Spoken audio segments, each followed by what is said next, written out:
So I recently finished reading David Mamet's Three Uses of the Knife, where he basically he explains his philosophy on the purpose and nature of drama.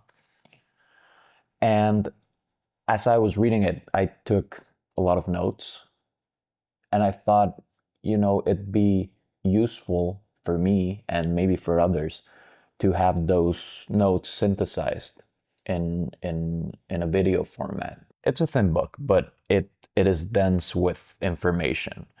And I can't break every single little thing down, but I wanted to synthesize and compile the most impactful ideas, the ones that resonated with me the most from each chapter. And so today will be just chapter 1, but hopefully I'll be able to continue with 2 and 3 in the future.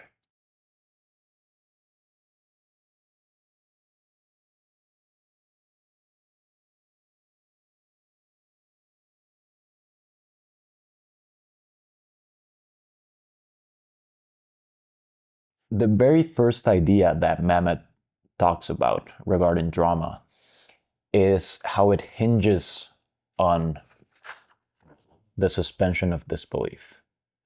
The suspension of disbelief, what does that mean? Well, it means that you have to come up with a scenario that is probable yet unusual. In the Venn diagram of the probable and the unusual, the drama is the intersection, right? That's what good drama is. Now, why the probable and the unusual? Well, you want to find a situation that the audience can see themselves in. You don't want to have a situation that, will never happen to anyone, because then the audience will be like, okay, I'm not invested. So you want to have something that is probable, but at the same time, you want it to be unusual. You don't want it to be something that happens daily, something that, is very mundane. You want it to be something unique in a sense, but that still the audience can imagine themselves in that situation.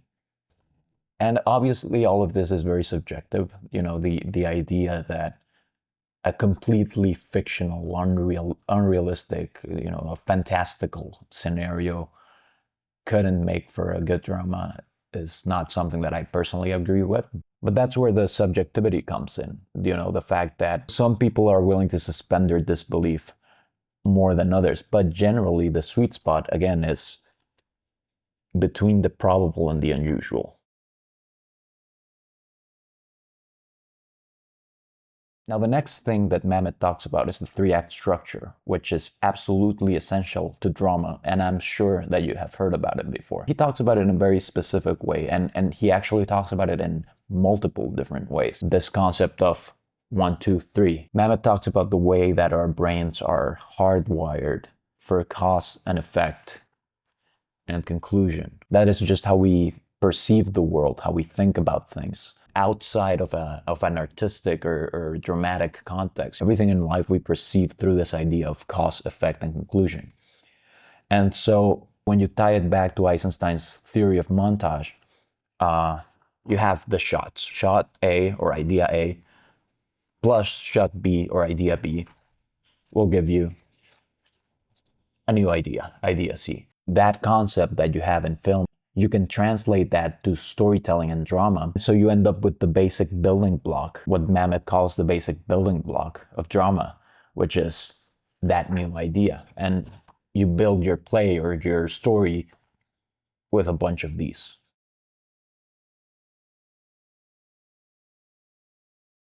Now, the next thing that Mamet talks about in this first chapter is the idea of romance and tragedy and the differences between the two. Right? He calls romance basically the triumph of the hero over the gods, the triumph of the character over their circumstances. And so tragedy is the opposite, where it's basically the individual being subjugated by those external forces and challenges that he cannot control, and accepting that. And so what David Mamet presents to us next is this idea that which the hero requires is the play. And basically what he's talking about is that in every foundational storytelling course, you're told that you need a hero with a want, a desire, a drive, because that it is that want, that desire, that drive that will guide the events of the play. And so what Mamet is saying here is that everything that is extraneous to this individual's desire and goal is irrelevant, and you should cut it out, because that is just, it's just a distraction. It's not what you're doing. It's not efficient, and it's not the purpose of your story.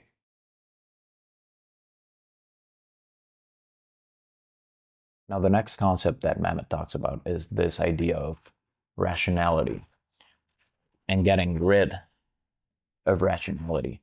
And so basically what he's saying is that any problem, any challenge that you present, any dramatic situation that you can come up with must be something that cannot be resolved with logic, with simple logic. It must be something beyond that.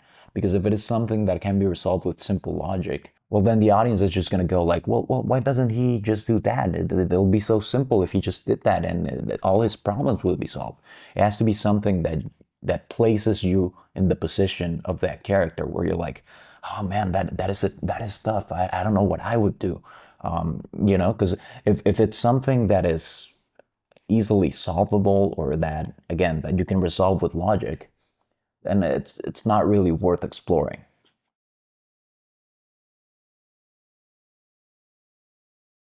So essentially, this boils down to Mamet's idea of stating the problem. Stating the problem is basically what you do in this first act. And stating the problem is what's going to determine the effectiveness of the possible solutions and alternatives that you're going to explore in the later parts of your story. How well you state the problem will determine how good the story is.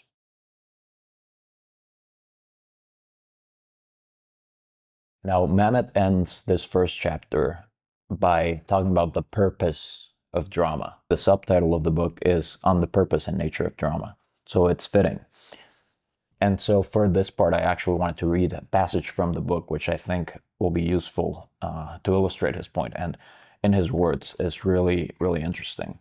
It is the nature of our reasoning faculty to order perceived elements of threat, to identify and structure them so that we can consider alternative methods of overcoming them and implement the best plan. Again, this idea of thesis, antithesis or antithesis, and synthesis. Cause, effect, conclusion. Shot A plus shot B. Idea C. Drama excites us as it recapitulates and calls into play the most essential element of our being, our prized adaptive mechanism. We can exercise our survival skills, racing ahead of the protagonist, feeling vicarious fear while knowing ourselves safe. And so he ends the chapter by saying this: the drama excites us as it recapitulates and calls into play the most essential element of our being, our prized adaptive mechanism. That is the power and joy of the drama. And that is why the drama that is second-rate, that is not structure, that's the quest of the hero for a single goal, is forgettable. And that is why dramatic structure, even in non-dramatic settings, is such fine entertainment.